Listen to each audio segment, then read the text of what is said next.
എനിക്കെന്തോ ഒരു സങ്കടം, മനസ്സിലെന്തോ ഒരു ദുഃഖമുണ്ട് നബിയേ, എന്താണെന്ന് പറയാൻ കഴിയുന്നില്ല. അബൂ ഹുറൈറയോട് അല്ലാഹുവിന്റെ റസൂല് പറഞ്ഞത്, അബൂ ഹുറൈറ, നീ പോയിട്ട് സുന്നത്തുകൾ നിസ്കരിക്കുക, നീ നിസ്കാരത്തിൽ അഭയം പ്രാപിക്കുക എന്നു മാത്രമല്ല പ്രിയപ്പെട്ടവരെ, എല്ലാ ഭൗതികമായ പ്രതിസന്ധി ഘട്ടത്തിലും റസൂലിന്റെ ഏറ്റവും വലിയ ആയുധമായി നിസ്കാരമുള്ളത് നമുക്ക് കാണുവാൻ കഴിയും. ഈ റമളാനിലാണല്ലോ ബദർ യുദ്ധം നടന്നത്. 313 ആളുകളുമായി അല്ലാഹുവിന്റെ റസൂല് ബദറിലേക്ക് യാത്രയാവുകയാണ്. യുദ്ധം ചെയ്യുക എന്നത് അവിടുത്തെ പ്രഥമമായ ലക്ഷ്യമായിരുന്നില്ല. സാഹചര്യം യുദ്ധത്തിലേക്ക് എത്തിച്ചപ്പോൾ അല്ലാഹുവിന്റെ റസൂല് നേരത്തെ ഇവിടെ മാഷ് പറഞ്ഞതുപോലെ പ്രാർത്ഥന എന്ന ആയുധം കൊണ്ട് യുദ്ധത്തെ വിജയിപ്പിക്കുവാൻ വേണ്ടി തീരുമാനിച്ചു. അത് നിവേദനം ചെയ്യുന്ന സ്വഹാബികൾ പറയുകയാണ്, അലി റളിയല്ലാഹു അൻഹു പറയുന്നുണ്ട്, യുദ്ധത്തിന്റെ വേളകളിൽ ഞാൻ പലപ്പോഴും ഇങ്ങനെ ഒരിടവേള കിട്ടിയാൽ അബൂബക്കർ റളിയല്ലാഹു അൻഹു കാവൽ നിന്നിരുന്ന റസൂലുള്ളാഹിയുടെ ടെന്റിന്റെ സമീപത്ത് ഞാൻ ചെല്ലും. ഞാൻ പലപ്പോഴും അവിടുന്ന് കാണുമായിരുന്നത് അല്ലാഹുവിന്റെ റസൂൽ നിസ്കരിക്കുന്നതായിട്ടായിരുന്നു. നിസ്കാരത്തിൽ സുജൂദിൽ വീണുകൊണ്ട് അല്ലാഹുവിന്റെ റസൂല് പതുക്കെയല്ല ഉറക്കെ പറയുന്നത് ഞാൻ കേട്ടു, യാ ഹയ്യു യാ ഖയ്യൂം. ബദറിൽ നിസ്കരിക്കുകയും നിസ്കാരം കഴിഞ്ഞ് കൈകൾ രണ്ടും ആകാശത്തേക്ക് ഉയർത്തി മാത്രമല്ല, അവിടുത്തെ മുഖം മുകളിലേക്ക് ഉയർത്തി, കണ്ണുകൾ മുകളിലേക്ക് ഉയർത്തി, ബഹുമാനപ്പെട്ട റസൂലുള്ളാഹിയുടെ തലയിൽ നിന്ന് ആ തട്ടം ഇങ്ങനെ താഴേക്ക് ഉതിർന്നു വീണ് അല്ലാഹുവിന്റെ റസൂല് ദുആ ചെയ്തു.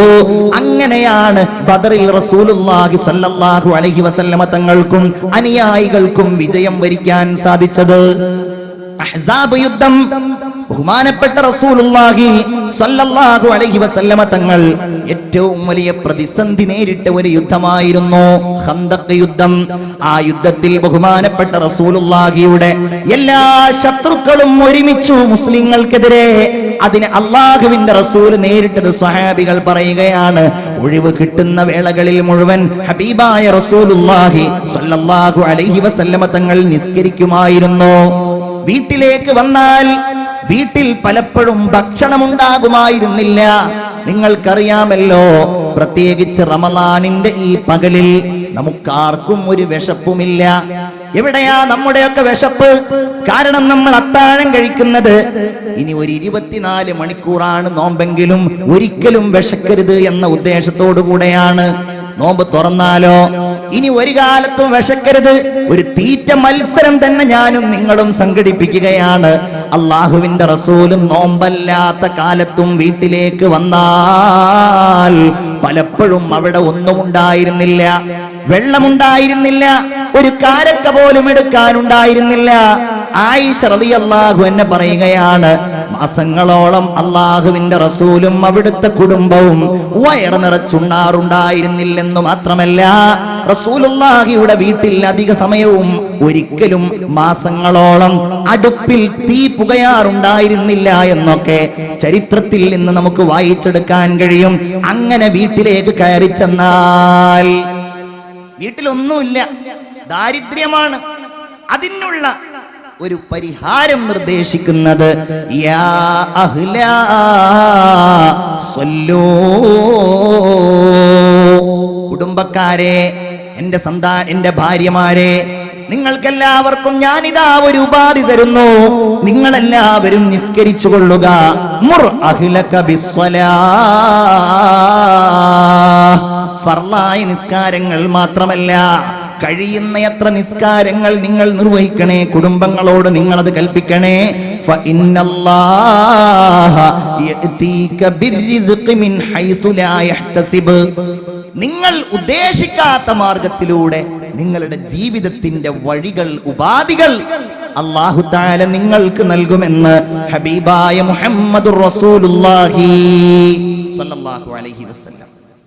നിങ്ങൾ നിസ്കരിച്ചാൽ നിങ്ങൾക്ക് ജീവിക്കാൻ ആവശ്യമായ മാർഗം, വലിയ പൈസക്കാരനായില്ലെങ്കിലും ധനം കുന്നുകൂട്ടി വെക്കുന്ന ആളായില്ലെങ്കിലും ഉള്ളത് കൊണ്ട് സമാധാനിക്കാവുന്ന ഒരവസ്ഥ അല്ലാഹു തആല നിങ്ങൾക്ക് നൽകുമെന്ന് ആദരവായ മുഹമ്മദ് മുസ്തഫ സല്ലല്ലാഹു അലൈഹി വസല്ലം അല്ലാഹു തൗഫീഖ് നൽകുമാറാകട്ടെ. റഹ്മാനായ റബ്ബ് നമുക്ക് തൗഫീഖ് നൽകുമാറാകട്ടെ. ഒരു ഷഹാദത്ത് ചൊല്ലൂ, റമളാനാണല്ലോ. അശ്ഹദു അല്ലാ ഇലാഹ ഇല്ലല്ലാഹ് അസ്തഗ്ഫിറുല്ലാഹ് അസ്അലുകൽ ജന്നത വ അഊദു ബിക മിനന്നാർ. അശ്ഹദു അല്ലാ ഇലാഹ ഇല്ലല്ലാഹ് അസ്തഗ്ഫിറുല്ലാഹ് അസ്അലുകൽ ജന്നത വ അഊദു ബിക മിനന്നാർ. അവിടുന്ന് പറയുകയാണ്, മൻ കാനത് ലഹു ഹാജത്തുൻ, നിങ്ങൾക്കാർക്കെങ്കിലും റബ്ബിൽ നിന്നൊരാവശ്യം നിറവേറണമെന്ന് ഉദ്ദേശമുണ്ടെങ്കിൽ, ഔ മിൻ ബനി ആദം, അതല്ലെങ്കിൽ ഏതെങ്കിലും ഒരാളിൽ നിന്ന് നിങ്ങൾക്കൊരു കാര്യം നടപ്പാകണമെന്ന് ഉദ്ദേശിക്കുന്നുവെങ്കിൽ, ഫല്യതവല്ല, അവൻ വേഗം വുളൂ ചെയ്യട്ടെ. വൽയഹ്സിൻ വുളൂഅഹു, അവന്റെ വുളൂ അവൻ നന്നായി ചെയ്യട്ടെ. പിന്നെ അവൻ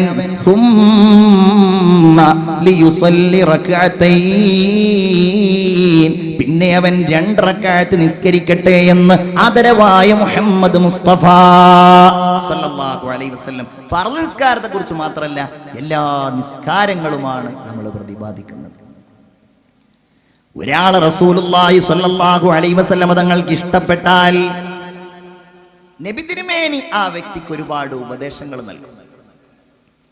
അങ്ങനെ അവിടുന്ന് നൽകിയ ഉപദേശങ്ങളിൽ പ്രധാനപ്പെട്ട ഒന്നായിരുന്നു, മോനെ നീ നിസ്കരിക്കണം, നിസ്കാരം നിലനിർത്തണം എന്ന് ഒരാൾ റസൂലുള്ളാഹി സ്വല്ലല്ലാഹു അലൈഹി വസല്ലമ തങ്ങൾക്ക് ഇഷ്ടപ്പെട്ടാൽ ആ വ്യക്തിയോട് അവിടുന്ന് ഉപദേശിക്കുമായിരുന്നു.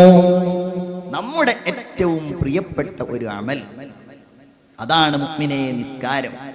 നമ്മളതിൽ ആവേശഭരിതരാണ്. ഓർമ്മ വെച്ച കാലം മുതൽ നിങ്ങൾ അല്ലാഹുവിനെ സ്തുതിച്ചോളൂ. അൽഹംദുലില്ലാഹ്, നമുക്ക് നിസ്കരിക്കാൻ സൗഭാഗ്യമുണ്ടായിരിക്കുകയാണ്. അത് തലമുറയിലൂടെ നമ്മൾ ഇങ്ങനെ കൈമാറുകയാണ്. ആലോചിക്കൂ, ആ കർമ്മമില്ലെങ്കിൽ പിന്നെ നമ്മുടെ ജീവിതത്തിന് എന്ത് ലക്ഷ്യമാണ്? ഒരു കാര്യം കഴിഞ്ഞാൽ നീ അടുത്ത കാര്യം തുടങ്ങേണ്ടവനാണ്. അതാണ് വിശ്വാസിയെങ്കിൽ നിസ്കാരം നമ്മെ പ്രചോദിപ്പിക്കുന്നത് അതിനു വേണ്ടിയല്ലേ? ഒന്ന് കഴിഞ്ഞാൽ അടുത്ത കർമ്മം ഏറ്റവും വലിയ സൗഭാഗ്യം അതല്ലേ? അല്ലാഹു ആ സൗഭാഗ്യത്തിൽ ജീവിക്കുവാൻ നമുക്ക് തൗഫീഖ് നൽകുമാറാകട്ടെ. എങ്കിൽ ആരൊക്കെയാണ് ഈ നിസ്കാരം നിർവഹിച്ചത്? അതൊരു പഠനമാണ്. നമ്മൾ മാത്രമല്ല, ആരൊക്കെയാണിത് നിർവഹിക്കുന്നത്, ആരൊക്കെയാണിത് നിർവഹിച്ചത്? വലിയ ഒരു ചരിത്രം നിസ്കാരത്തിനുണ്ടെന്ന് നാം പഠിക്കണം. നമ്മളുടെ രൂപത്തിലായിക്കൊള്ളണമെന്നില്ല, നമ്മൾ നിസ്കരിക്കുന്ന ഭാവത്തിലായിക്കൊള്ളണമെന്നില്ല, നമ്മുടെ സുജൂദും നമ്മുടെ റുകൂഉം അതിൽ ചെയ്യുന്ന കർമ്മങ്ങളുമായി കൊള്ളണമെന്നില്ല. നിസ്കാരം എന്ന ഈ പേരിലുള്ള അമൽ ബഹുമാനപ്പെട്ട അബുൽ ബശർ ആദം അലൈഹിസ്സലാത്തു വസ്സലാമിനുണ്ടായിരുന്നു. ആദം നബി അലൈഹിസ്സലാമിന്റെ മുമ്പിലല്ലേ അല്ലാഹു തആല മലക്കുകളോട് സുജൂദ് ചെയ്യാൻ പറഞ്ഞത്? ഉസ്ജുദൂ ലി ആദം ഫസജദൂ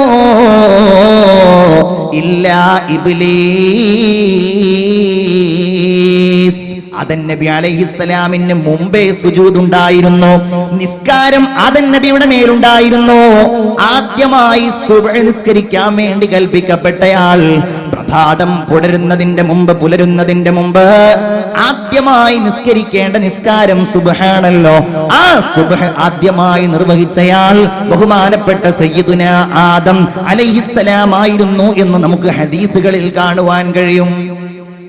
എല്ലാ നബിമാരും നമ്മൾ ആഗ്രഹിക്കുക, നമ്മൾ വളരെ സന്തോഷത്തോടു കൂടെ കേൾക്കുക. ഇതിനൊരു പാരമ്പര്യമുണ്ട്. റബ്ബിന്റെ അടുക്കലേക്ക് നമ്മൾ ചെല്ലുമ്പോ, നിസ്കാരത്തിന്റെ പ്രതിഫലം ലഭ്യമാകുമ്പോ, പ്രവാചകന്മാരത് ഏറ്റുവാങ്ങുമ്പോ, ഇൻഷാ അല്ലാഹ് അവരിലേക്ക് ചെല്ലാൻ, ആ നിസ്കരിച്ചവരോട് കൂടെ ചേരാൻ അല്ലാഹു നമുക്ക് അവസരം നൽകും. ഇൻഷാ അല്ലാഹ്. അഷ്ഹദു അല്ലാ ഇലാഹ ഇല്ലല്ലാഹ് അസ്തഗ്ഫിറുല്ലാഹ് അസ്അലുകൽ ജന്നത വ അഊദു ബിക മിനന്നാർ. എല്ലാ പ്രവാചകന്മാരും